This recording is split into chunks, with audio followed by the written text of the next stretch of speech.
grab a microphone. Hi, guys.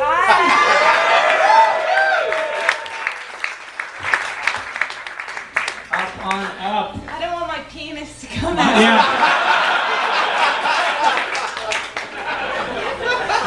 It's big. Well, how old were you guys Your conversation. when you shot I was this? 32. Oh, I was 13. How old were you when you shot this? I had just turned 17. What was, especially for you at that age, what was the casting process like for you? Like, what did they tell you about the movie? Well, I've been doing porn for years. I've been doing gay porn. No, we just met with Robert, and it was, improv, the first audition, and then at the callback, they told me about my big ding-a-ling, and they wanted me to strap on a penis. That's what the callback was about. Would you wear a dick? And I was like, yeah! Of course, I'm 13. I'd love to wear a penis. What did your parents think of that? They were like, yeah! You did it! You got it hard, baby! That's cool parents. They're pragmatic. I like You're that. making to stage mom. Yes, she was a stage mother. When was the last time you guys saw this movie? Was it recently? Yesterday. Yeah. You can't take me anywhere. Oh, yeah. No, I've seen it, a few times through the years. It's sort of been the fabric of my entire being. It just doesn't go away. Hey, there you are. Yes, fuck off! We see it a lot because I love it, and I embrace it, and I thank you guys so much. Did you have, I assume when you shot the movie you didn't have any sense that you'd still be here talking about, but when the movie was done, did you appreciate it at the time? Were you like, this is a fun movie? We knew that it was something different. Honestly, not just because of the ending, but because of the relationship of to get serious for a moment, I know it's odd. But for the relationship that she and I had, and that all the cast members had, we knew there was something unique going on. Even though we were young, it was an unusual experience, truly, and we knew it was, and we knew it at the time, and then.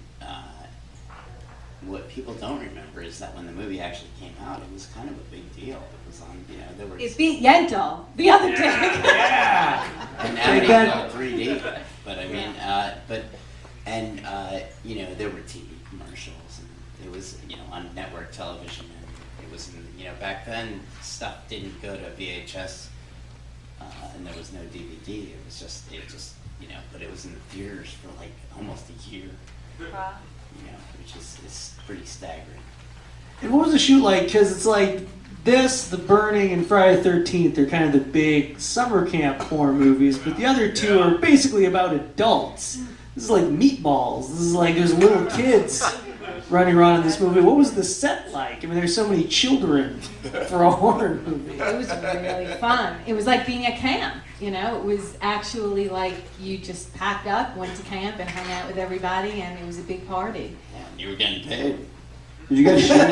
Did you shoot in the No. actual summer, or was it? It looks kind of like fall in a few shots. But It was fall because the camp had just closed down. Yeah, it was, I think we started in early September and went through October. I imagine That the was an water issue cold. for some of the shots too. They were having problems with it. Oh my God, was it cold? Well, the guys, when they went in the water, they had just gone into night shooting, so they were freezing. Their balls off.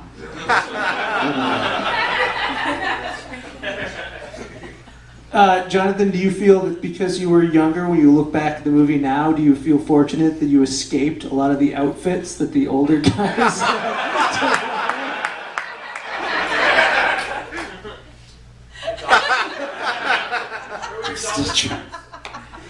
still trying to reconcile some of that. My wardrobe was mostly my own. And I remember one time I went to New York City in those cut-off Levi's that were, by the way, actually a pair of pants at some point. They didn't sell cut-off jeans back then. You had pants, and then when the pants holes got too big, you cut them off, and that was hence the term.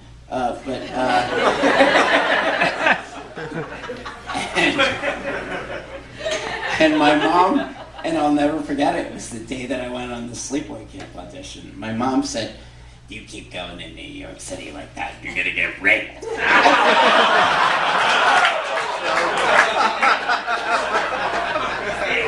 Little did I know how profound that statement was. Did you wear it with the pockets pulled out like that? You had no choice. You cut them off where they were ripped.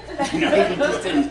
You didn't cut them. It's not like they were cut off because that was a style. Now, for the other guy's shorts, I cannot speak to. Honestly, it's funny. I think we all brought our own clothes.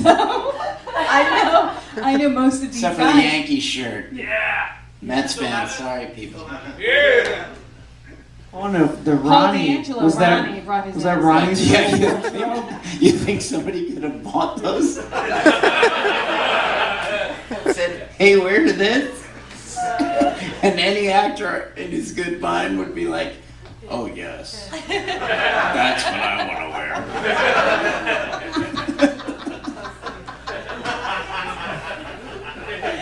So fucked up. Are there any moments of the shoot that really kind of stick out in your memory? I mean, You just said stick out. well, aside from Ronnie, he was sticking out a little bit. Ronnie stuck out all over the place. Okay, you take this one. My What favorite stuck out to scene- you? The whole Coin a thing, so phrase. You know what my favorite scene was when Mike and Kenny were like, "Why are you so fucked up?" Obviously have a little bit of a giggling problem. I could not get through that scene. The entire night we laughed for like 24 hours. Robert was like, "Come on, guys, just do this scene." Every time they'd come over and say, "Why are you so fucked up? Why did you pull into the door?" Oh my God. Charlie, they took my thumb. And then you worked with Eric Roberts, go figure. What? Oh. What was Okay. good for you? Oh, no. I remember. The one Well, it's funny because we shot that scene twice. First time, I felt like I was totally in, and I was like, and that was sort of what my audition was because Robert asked me to tell him off. Who you, Mel? Meg!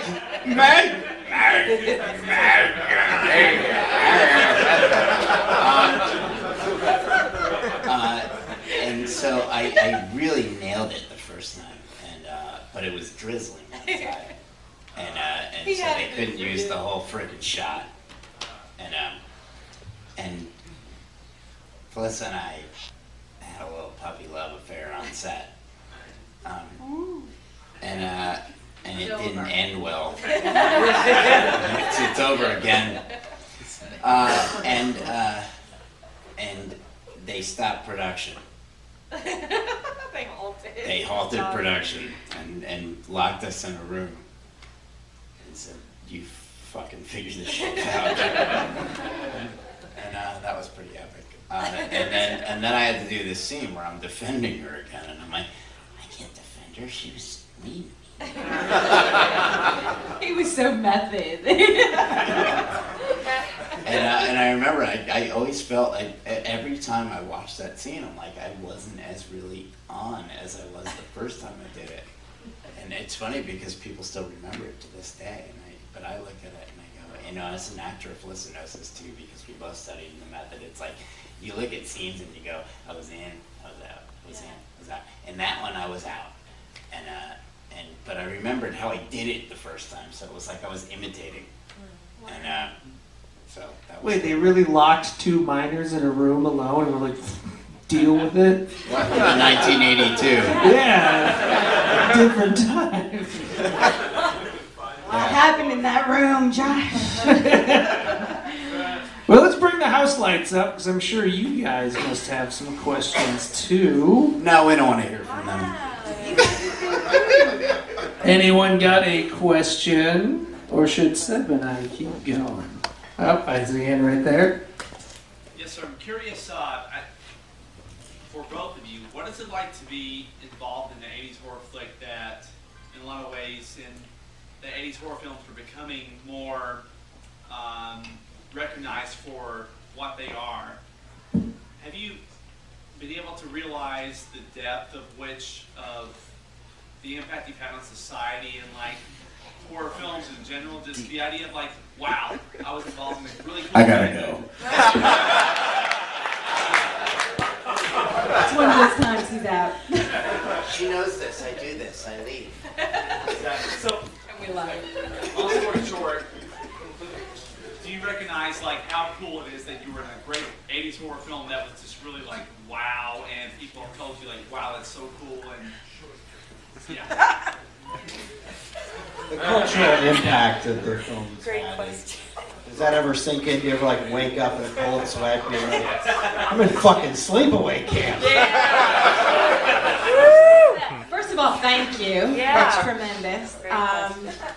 You know, we did interviews on the Blu-ray, and at the very end, they asked me to like kind of sum up what we'd done like 2 hours of going down memory lane. And then they said, okay, now like sum it all up. And I got really emotional. And I take Sleepaway Camp for what it is. It's a fun little slasher movie. But for me personally, yes, it has affected my life tremendously in so many ways. It has been with me every step of the way since I've been 13, and it's 32 years. So I love Sleepaway Camp like it's, just something wonderful in my life. And that's the only way I can sum it up. So I appreciate it. Thank you. It did have an impact. I remember when the Crying Game came out, I was like, Crying Fuck Game? them. Sleepaway Camp came out a long time ago. We already saw that twist. Not to spoil Crying Game. It was actually. I only found out many years later that it was actually stolen. He just woke up yesterday. He's like, what? No, true story. It's because when Sleepaway Camp started to gain steam again, 5 years, 10 years ago, whatever.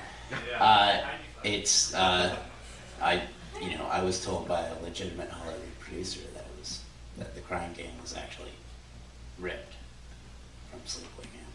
I'll buy it.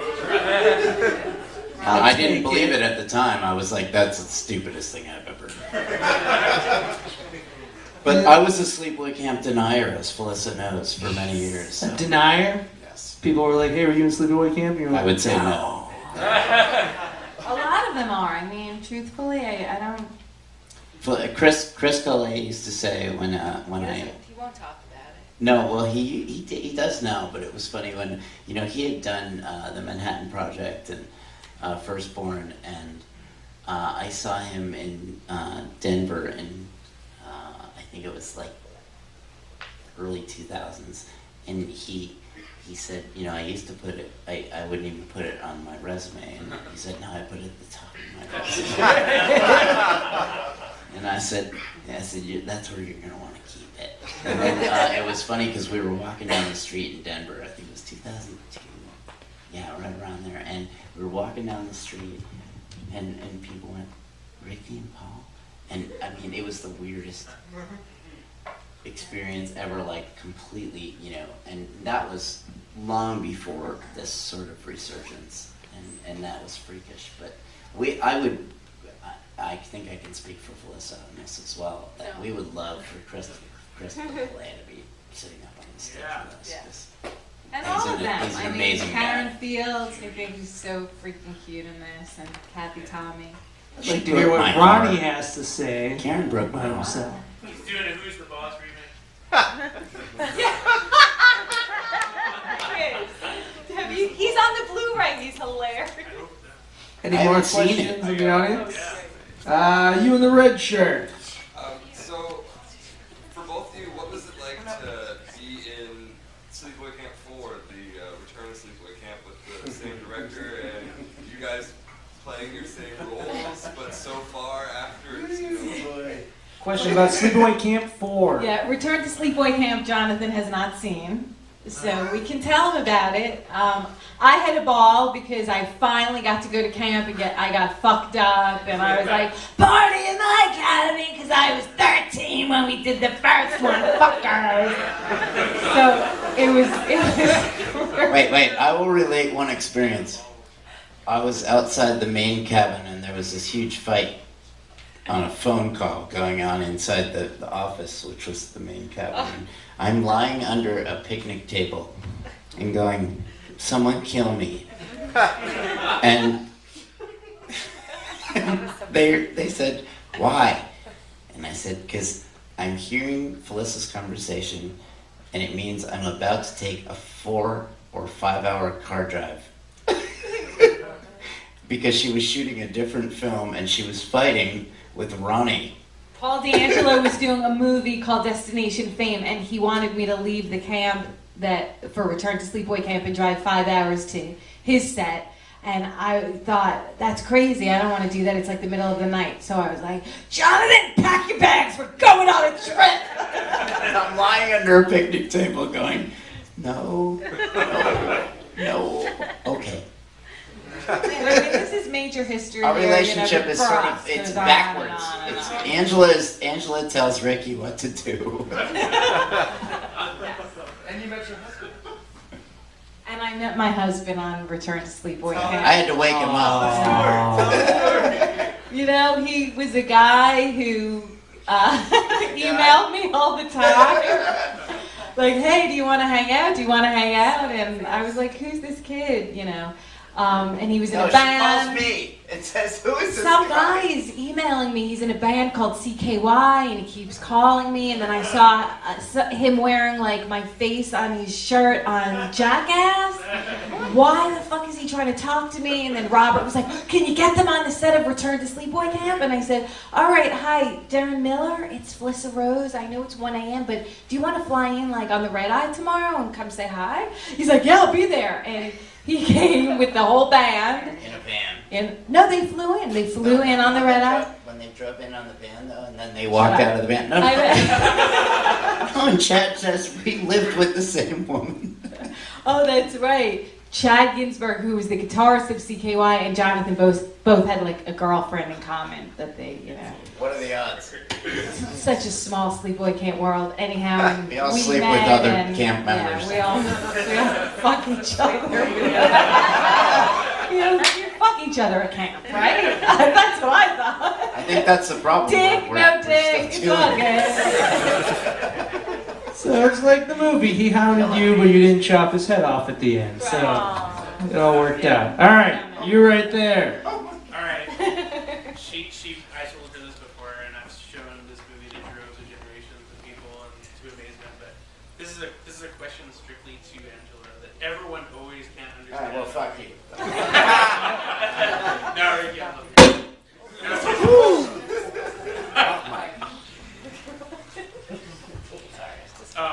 the part with the little kids in camp, everyone always says to me, like, why did she kill the kids? I don't understand. What did they do? And my only guess is that they threw sand at her when she was coming out of the water, but I'm not sure if that's right or not. So. Well, did you ever have a moment in life where you're so mad and then somebody does something just at that moment that you were so mad, they're going to get it too? That's exactly what happened.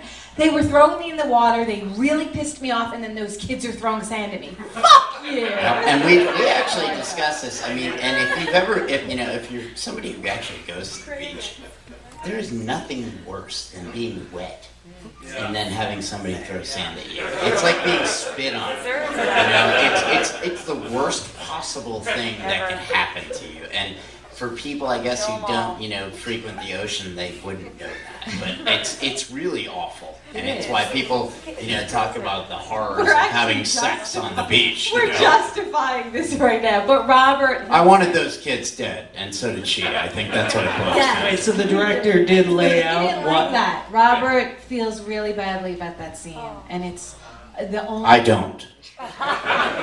The only moment in the movie that he says She's sensitive. he sort of regrets. So you were right. I'm glad those kids are dead. He feels badly about it. I wish we could have I seen them do suffer. too. I cringe at that moment when we see that. It makes me. I have a child, and I still don't care. I see a hand back there. That's my. All right.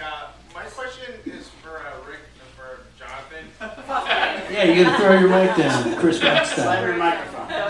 It feels good, really. I told you I was a big fan of your character in the movie, and especially in Return to Sleepaway Camp. And there's one thing I've always wanted to know. In Sleepaway Camp, you did a lot of cursing, especially in the scene where you're screaming cocksuckers and all that stuff. Like, what was your parents thinking when you had to say this dialogue? Did you ever think, oh God, I have to say this, and what their reaction would be?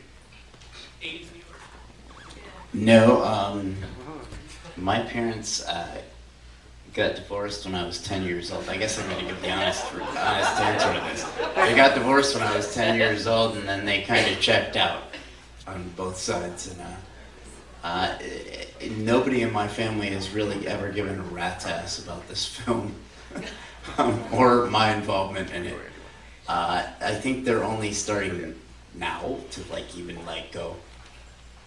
My brother had a friend of his who's a big high-powered lawyer in New York City say, "Did you know your brother is famous?" And my brother said to him, "Was famous?" And he said, "No, is famous." And so nobody in my family cared. Or, they visited one day, remember? Her mom was there the whole time. And I've done, now that I came back to the biz after all these years, and Felissa and I are about to do a bunch of films together, but no, it's not really, it didn't bother them because they just didn't really care. The only person I can remember who cared was my grandmother, and she wasn't upset that I was swearing. She was just so excited that I was on screen. So. Aw.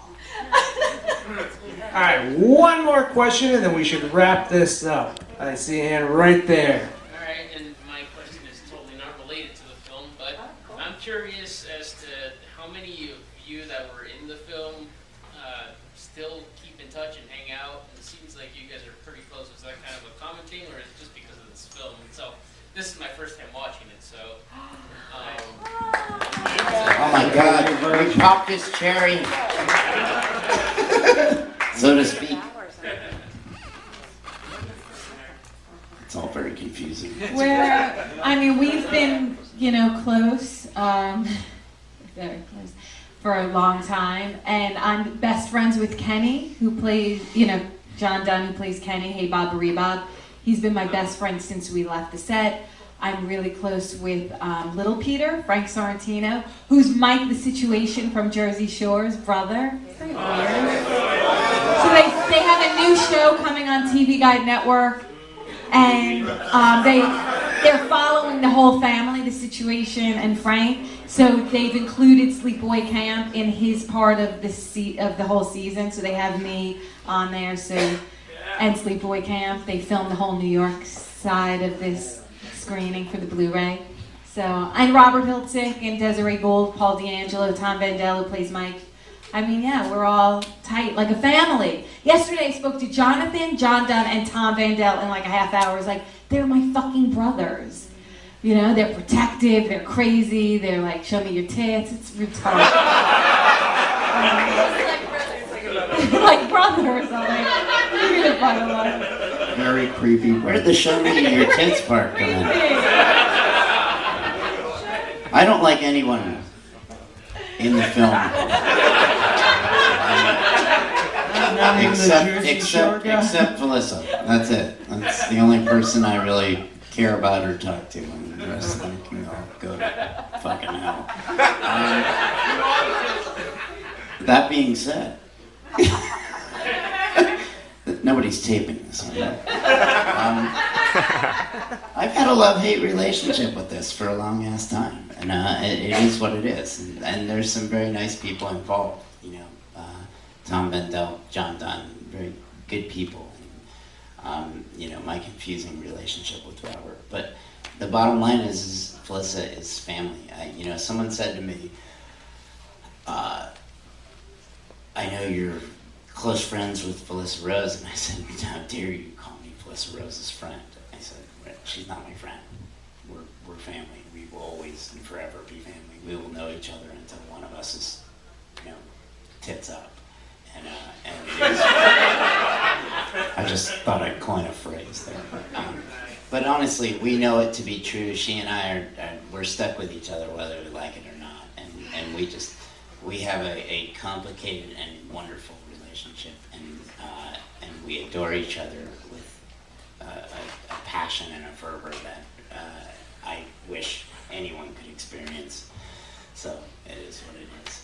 So wait, thumbs up or thumbs down? Where are we tonight on the love-hate roller coaster? With Oh, we're on the thumbs up now. Yes. We had a two-year. We had a 2-year hiatus, and then the Blu-ray came around, and they forced us to talk again. Yeah. We were fighting for 2 years, and so we had the Blu-ray came out, and we had to talk, and then she did what she did in the cabin. It was all good. Let's give it up, Felissa and Jonathan. Thanks again to Screen Factory and Fangoria for helping us out with this. And to our good friend Phil Blankenship who provided the very crisp-looking 35mm print. Beautiful print. Hope we see all you guys at the Tommy Jarvis trilogy. Provide the print.